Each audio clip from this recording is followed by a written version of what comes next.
Coaching and mentoring help manage change, develop leadership skills and increase motivation. Just wondering if we can tighten up your plan. Yeah, absolutely. Just see if we can... The London Deanery's coaching and mentoring service matches doctors and dentists with experienced coaches to do just that. Go away with from today that you feel able to do. You have to have the right mentor, and that relationship has to be right. Something has to click. I was able to find somebody who understood the part-time issues, the work-life balance issues. Well, so far I've tried to come up with a timetable, and it's not been working out because I think I've been quite inflexible or quite unrealistic. The method that we use in coaching and mentoring in the Deanery works towards an outcome. So it's about making a change. I forgot to factor in, can you believe it, things like on-calls, Okay. where obviously it's very difficult if you've just been on call and then you're post-take the following day to actually sit down and do any work. One of the tools Sue Morrison works with in her Deanery mentoring is iGrow. So I is for the issue, G is for the goals. So you ask them what their issue is. G is, what goals would you like us to work towards today? R is for, what's realistic? What actually of these could we manage?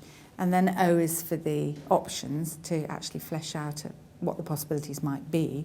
And then W for the what, what are you going to do? That all sounds hunky-dory, but actually what of this can you what's going to be possible for you to do? Other mentors are trained in the EGAN or skilled helper model. Both are valuable when it comes to managing change positively. Change is difficult, especially if you're in a job which keeps moving, you haven't got support in the same way as you did in the past, where you always stayed in the same hospital. Jobs are much shorter now, more intense, continual evaluation, and I think this gives people a chance to have someone independent outside of their organisation, outside of their supervision, who they can reflect with and have intelligent questions drill down and help them form some sort of future plan. Can you say a bit more about that so that I can understand? You say that you thought you did it rather well as a student, but there's a different... The Deanery assesses each doctor or dentist who applies before offering them at least 3 pen portraits of prospective mentors. You've got the chance to choose a mentor from a biography, and you can say after first meeting or two that this isn't working. You both can say that and back out. I was a bit sort of suspicious about it when I was sent. I just thought you'd be allocated anyone. I just thought, here's the scheme, here's a mentor, here's a mentee, you would get matched. But I was actually surprised at the length of time and effort that went to ensuring that you were matched with the right person. I was really impressed that they got it spot on. All the Deanery's mentors have a medical or dental background, although this isn't strictly necessary for the process to work. Sophia's real-life mentor was consultant gynaecologist Greg Ward. It does help. We actually tend to mentor cross-specialty, not within specialty. So I would have had general practitioners, dental, psychiatric trainees, and my own specialty once. So we have different backgrounds. So we believe that sort of diversity is better. And I suspect we do it within our own cohort because they're the ones we can most easily get. And because we see that we're giving something back. There's a sort of an element of altruism. We do explore would they feel more comfortable with male-female? Are they looking for somebody who's had years of experience in medicine or somebody who's nearer to them in the sort of career structure? And the other thing is the mentor and mentee, it's stressed that it's an equal partnership.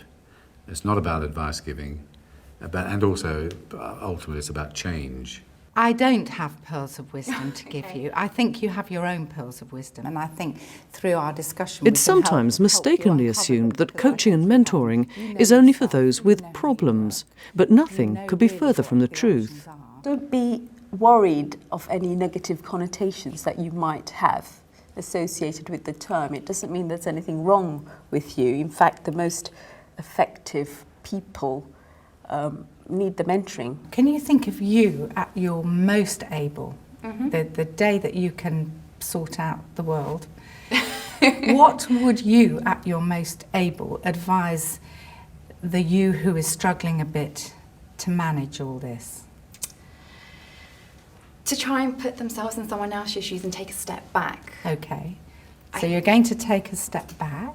And objectively look at the problems and the tasks. Well, and there are moments when I am quite capable and quickly think back and thought, oh yes, no, this is how I would do it. I think with the sessions, it enables you to take a step back Because I think you can become so bogged down with what you're thinking and what you're feeling that you can't necessarily see everything with clarity. And I think with Sue, she enabled me to focus very quickly on previous situations and remind myself that yes, I can do it and I have done it before in the past. I just need to think about what I was doing before and how I was working and just start thinking about how I would apply that today. So again, she was able to draw out initially all the answers from me. They were there. I just needed to be teased out. It is open and available to any doctor and dentist working in the NHS in London. The funding for this is through the Deanery. However, the only group who are fully funded are those who are in training in their first 2 years afterwards, who are SASG, staff and associate specialist grades, GP returners and doctors in their first 2 years as consultants or GPs. One thing you just said to me, and I'm aware that we're coming towards the end of our time, was that, well, maybe I could set my expectation at 2 and not... And it's not just the mentees who benefit.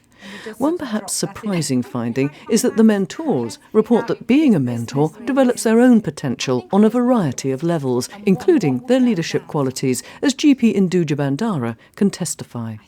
It's a people skill, so mobilising teams, leading teams, working with different kinds of people that as a GP you might not have needed to work before.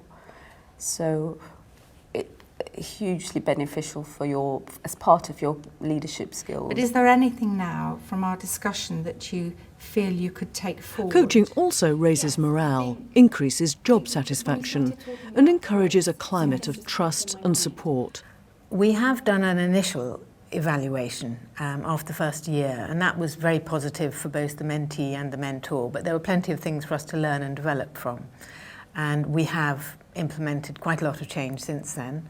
However, we do evaluate every aspect of the mentoring training, even the supervision that we give to the mentors, and that will continue. And in fact, we've been doing some research into what is the best way to evaluate the impact that mentoring and coaching has on both the mentor, the mentee, and on patients.